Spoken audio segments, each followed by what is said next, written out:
Assalamualaikum warahmatullahi wabarakatuh. Kami dari kelompok 5 akan mempresentasikan hasil diskusi dari kelompok kami yang berjudul Pendidikan Karakter dalam Masyarakat Multikultur. Sebelumnya, perkenalkan, nama saya Anissa Cakuntala, NPM 117, dan ada 4 teman saya lainnya. Ada Hafida Ulia Azima, NPM 1092, ada Afni Uswati, NPM 097, ada Pramesti Ningrum, NPM 104, dan Fitri Nur Utami Agani, NPM 115. Langsung saja ke pengertian pendidikan karakter. Dari beberapa pengertian saya ambil dari pengertian para ahli, saya mengambil satu dari Ki Hajar Dewantoro, menyatakan bahwa pendidikan adalah daya upaya untuk memajukan budi pekerti, pikiran, dan jasmani anak agar selaras dengan alam. Sedangkan karakter sendiri itu adalah sifat, kejiwaan, akhlak, atau budi pekerti yang menjadi ciri khas seseorang, sekelompok orang, dan sekelompok orang. Jadi bisa dikatakan pendidikan karakter adalah upaya sadar yang dilakukan seseorang atau sekelompok orang atau pendidik untuk menginternalisasikan nilai-nilai karakter pada seseorang yang lain atau peserta didik sebagai pencerahan untuk mengetahui cara berpikirnya, bertindak secara bermoral dalam menghadapi setiap situasi.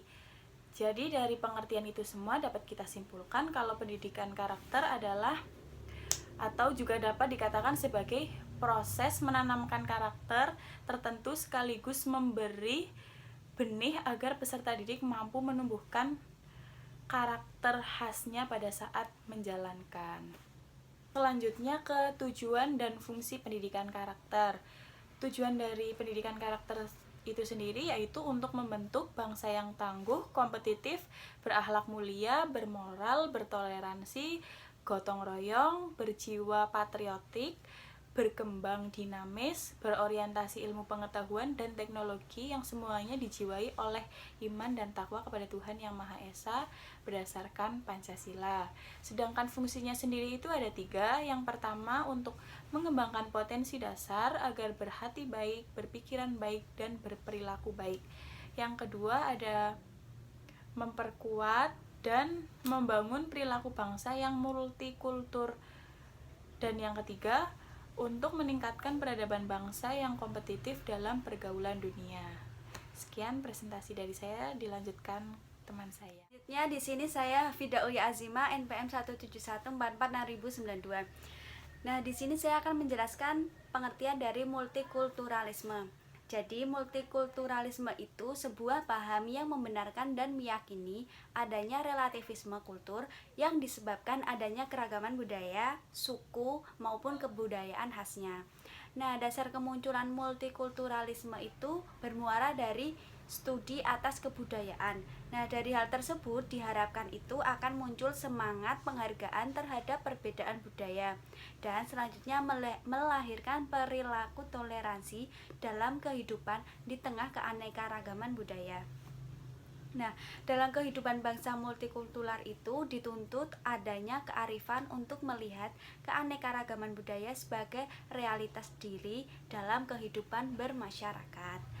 Baik, selanjutnya saya akan menjelaskan mengenai apa sih pendidikan multikultural itu. Pendidikan multikultural merupakan sebuah gagasan yang menjelaskan bahwa semua peserta didik itu tanpa memandang dari kelompok, di mana mereka itu masuk seperti yang terkait dengan gender, suku bangsa, bahasa, ras maupun budaya, kelas sosial, agama, dengan tanpa pengecualian yang seharusnya mengalami kesetaraan pendidikan di sekolah.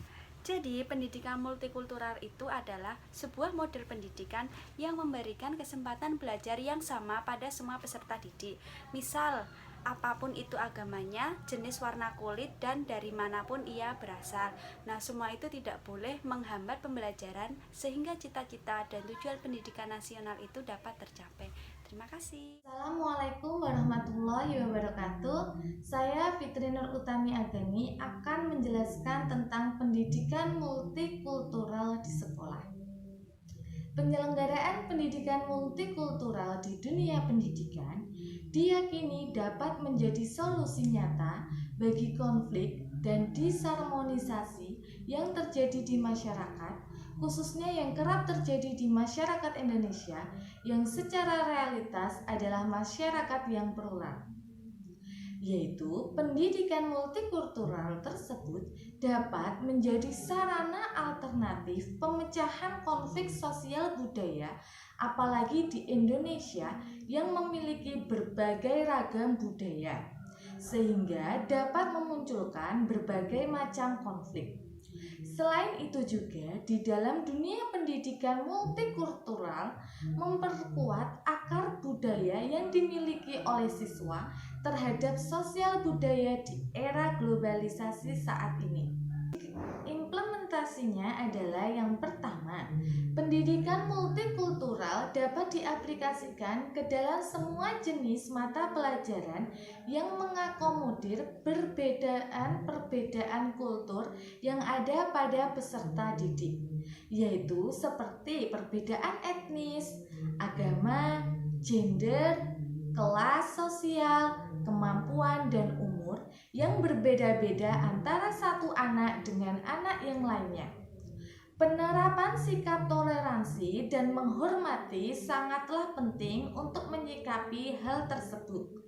Yang kedua adalah kekuatan yang paling menonjol dalam pendidikan multikultural pada peserta didik adalah bagaimana kemampuan mereka menerima perbedaan sebagai sesuatu yang wajar.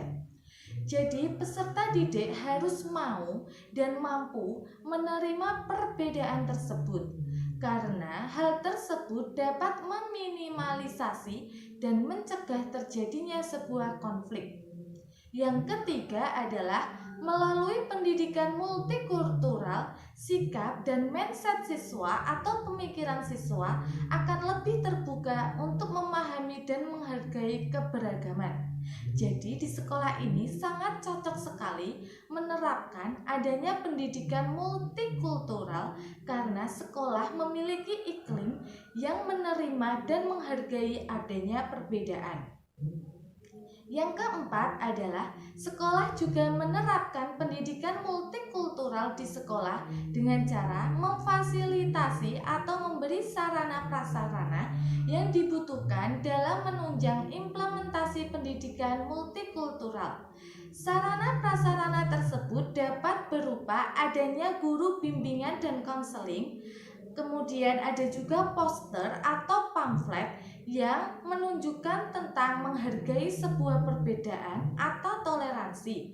Kemudian ada semangat kebangsaan, jujur, menghargai antar sesama, dan hal tersebut menunjang pendidikan multikultural. Terima kasih. Wassalamualaikum warahmatullahi wabarakatuh. Bismillahirrahmanirrahim. Assalamualaikum warahmatullahi wabarakatuh. Perkenalkan, nama saya Pramesti Ningrum, NPM 104. Di sini saya akan melanjutkan mengenai materi paradigma pendidikan multikultural bangsa. Nah, multikultural tersebut merupakan masyarakat itu sudah majemuk atau kemajemukan merupakan ciri khas bangsa Indonesia. Nah, di dalam kemajemukan tersebut terdapat dua perspektif, yaitu yang pertama perspektif horizontal. Nah, yang dimaksud dalam perspektif horizontal itu perspektif yang di dalamnya terdapat suku, ras, bahasa, seperti itu. Nah, yang selanjutnya yaitu perspektif vertikal. Nah, di dalam perspektif vertikal ini terdapat misalnya macam-macam ekonomi, sosial budaya, atau pendidikan. Maksudnya yaitu perbedaan ekonomi, sosial budaya, maupun perbedaan dari pendidikan. Nah, di dalam perspektif, di dalam paradigma multikultural bangsa Indonesia itu saking banyaknya suku, ras, atau budaya terdapat dampak positif dan dampak negatif dari multikultural bangsa tersebut, yaitu yang pertama dampak positif. Nah, dari dampak positif multikultural bangsa itu yaitu menjadikan banyak kekayaan, misalnya kekayaan yang beragam dari ras, suku, budaya. Contohnya kita mempunyai banyak budaya di Indonesia. Nah, yang selanjutnya itu ada dampak negatif. Dampak negatif dari multikultural yaitu menyebabkan atau memicunya konflik-konflik kecil, misalnya konflik keresahan karena perbedaan ras atau perbedaan suku. Nah, untuk mengatasi atau solusi dari perbedaan-perbedaan atau keresahan tersebut yaitu melalui yang namanya pendidikan multikultural. Nah, dalam pendidikan multikultural tersebut merupakan solusi agar di dalamnya terdapat toleransi atau untuk dapat mencegah keresahan tersebut. Nah, maraknya kerusuhan, misalnya kerusuhan ras atau suku budaya di Indonesia ini merupakan contoh dari dampak negatif dari multikultural. Nah, kita nantinya sebagai guru itu harus mengajarkan anak agar dapat memahami yang namanya multikultural tersebut, agar anak dapat memahami perbedaan-perbedaan suku, bangsa, budaya yang ada di Indonesia, bahwa kita itu tetap menjadi satu, yaitu menjadi bangsa Indonesia.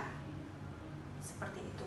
Nah, kemudian terdapat yang namanya James Banks atau seorang peneliti James Banks, yaitu mengatakan bahwa pendidikan multikultural itu merupakan cara pandang berpikir kita. Nah, James mengatakan dalam pengertiannya tersebut terdapat 5 dimensi, yaitu yang pertama integrasi konten. Nah, yang maksudnya integrasi konten itu merupakan menjadikan sejauh mana guru itu memadukan konten pembelajaran. Misalnya kalau kita menggunakan LCD dalam pembelajarannya, nah kita tayangkan video-video yang membuat siswa itu paham bahwa kita mempunyai pendidikan, kita mempunyai budaya, kita mempunyai ras yang bermacam-macam yang ada di Indonesia ini. Yang kedua itu dimensi yang kedua itu proses penyusunan pengetahuan, yaitu maksudnya guru itu menjadikan siswa itu menjadi lebih paham dari yang tidak mengerti menjadi mengerti mengenai macam-macam suku. Misalnya dari suku Sabang sampai Merauke mereka mengetahui dan menjadi lebih paham. Yang ketiga yang itu dimensinya mengurangi prasangka, yaitu dimaksudnya guru itu dapat mengubah karakteristik dan sikap siswa menjadi lebih baik. Yang keempat itu dimensinya pedagogi kesetaraan, yaitu si guru itu di dalam kelas harus memfasilitasi siswa yang misalnya ada siswa dari suku A, ada siswa yang suku B, ada siswa yang suku C, yaitu memfasilitasi semuanya. Jadi si guru itu tidak membeda-bedakan antara suku satu dengan suku yang lainnya. Dimensi yang kelima yaitu budaya dan sekolah struktur, yang dimaksudnya yaitu dalam sekolah itu sudah mempraktekkan pengelompokan, misalnya terdapat ekstrakurikuler atau intrakurikuler. Jadi siswa itu campur menjadi satu melaksanakan ekstrakurikuler tersebut. Nah, kita sebagai guru harus mempunyai dalam pembelajaran kita harus kreatif dan inovatif, menjadikan siswa itu paham betul mengenai multikultural bangsa di dalam pendidikannya. Siswa itu harus menjadi satu, harus memahami satu sama lain, harus toleransi seperti itu, karena kita tidak membeda-bedakan yang satu dengan yang lain seperti itu. Sekian presentasi dari saya, Pramesti Ningrum. Banyak salahnya saya mohon maaf. Wabillahi taufiq wal hidayah. Wassalamualaikum warahmatullahi wabarakatuh. Perkenalkan, nama saya Agnes Wati. Saya ingin mempresentasikan tentang nilai-nilai dalam pendidikan multikultural dan karakteristik bangsa. Nah, sebelumnya kita akan mengetahui dulu tentang apa itu pendidikan multikultural. Pendidikan multikultural yaitu pendidikan karakter adalah suatu sistem penanaman nilai-nilai perilaku yang meliputi pengetahuan, kesadaran, atau kemampuan dan tindakan untuk melaksanakan nilai-nilai baik di situ terhadap Tuhan Yang Maha Esa, diri sendiri maupun lingkungan. Nah, di dalam pendidikan di Indonesia itu terdapat 4 karakter, yaitu yang pertama manusia beragama, yang kedua yaitu sebagai manusia yang mempunyai pribadi, yang ketiga yaitu manusia sebagai makhluk sosial, yang keempat yaitu manusia sebagai warga negara dan bangsa. Nah, berdasarkan keempat karakter pokok tersebut, diharapkan praktek pendidikan maupun lembaga pendidikan di Indonesia mampu mengembangkan pembiasaan berpikir dan bertindak berfokus kepada 18 nilai kehidupan. Nah, ke-18 nilai kehidupan tersebut diantaranya yaitu nilai religius, nilai jujur, nilai toleransi, nilai disiplin, nilai kerja keras, nilai kreatif, dan lain-lain. Nah, dari ke-18 nilai tersebut, pendidikan multikultural tersebut dapat diimplementasikan dalam dunia pendidikan sebagai berikut. Nah, dalam 18 nilai tersebut itu masih bisa diimplementasikan dalam ketiga hal tersebut. Yang pertama yaitu membangun paradigma inklusif di lingkungan sekolah. Nah, yang ketiga yaitu menghargai keragaman bahasa di sekolah. Nah, kadang kan kita itu di sekolah itu memiliki berbagai macam bahasa, dan di sekolah tersebut juga anak-anak itu berbagai macam bahasa yang digunakan. Nah, kita harus bisa saling menghargai. Yang ketiga yaitu menghargai perbedaan kemampuan. Nah, ketika kita di sekolah itu kan tidak semua kemampuan anak itu sama seperti kemampuan kita. Nah, terkadang itu ada yang pintar, ada yang sedang. Nah, kita harus bisa menghargai. Nah, selanjutnya kita akan masuk pada nilai karakter. Apa itu nilai karakter? Nilai karakter yaitu nilai yang merupakan bagian dari integral dari keragaman bahasa di sekolah. Nah, kadang kan kita itu di sekolah itu memiliki berbagai macam bahasa, dan di sekolah tersebut juga anak-anak itu berbagai macam bahasa yang digunakan. Nah, kita harus bisa saling menghargai. Yang ketiga yaitu menghargai perbedaan kemampuan. Nah, ketika kita di sekolah itu kan tidak semua kemampuan anak itu sama seperti kemampuan kita. Nah, terkadang itu ada yang pintar, ada yang sedang. Nah, kita harus bisa menghargai. Nah, selanjutnya kita akan masuk pada nilai karakter. Apa itu nilai karakter? Nilai karakter yaitu nilai yang merupakan bagian dari integral dari semua mata pelajaran, semua kegiatan, baik kegiatan itu di sekolah, di lingkungan, maupun di masyarakat. Nah, dalam nilai tersebut itu terdapat 20 nilai yang kita pelajari, diantaranya yaitu nilai perdamaian, nilai rasa hormat, nilai tanggung jawab, nilai toleransi, nilai perhatian, nilai kasih sayang, dan masih banyak nilai-nilai lagi. Nah, dari ke-23 nilai tersebut itu juga masih bisa diimplementasikan dalam 4 nilai besar, atau masih bisa dikelompokkan dalam 4 nilai besar, yaitu nilai perdamaian. Nah, nilai perdamaian kan dalam perdamaian itu kita akan memiliki rasa nyaman dan memiliki rasa saling toleransi. Yang kedua yaitu nilai kerukunan. Nah, nilai kerukunan itu bisa kita ciptakan di antaranya dari nilai antar umat beragama, nilai etnis, nilai suku, serta persahabatan masyarakat. Nah, dalam nilai kerukunan itu kita bisa menciptakan kerukunan itu dari berbagai suku, ras, bangsa maupun negara. Karena ketika kita memiliki sifat kerukunan itu semua akan terasa damai dan nyaman. Yang ketiga saling tolong menolong. Nah, dalam saling tolong menolong tersebut kita juga akan mempunyai banyak kesenangan, kita akan mempunyai banyak teman, kita disenangi di masyarakat karena kita bisa saling tolong menolong. Yang keempat yaitu nilai cinta tanah air. Nah, kita warga negara Indonesia, jadi kita harus mencintai tanah air kita yaitu Indonesia. Cukup sekian dari saya, presentasi dari saya, kurang lebihnya mohon maaf. Wassalamualaikum warahmatullahi wabarakatuh.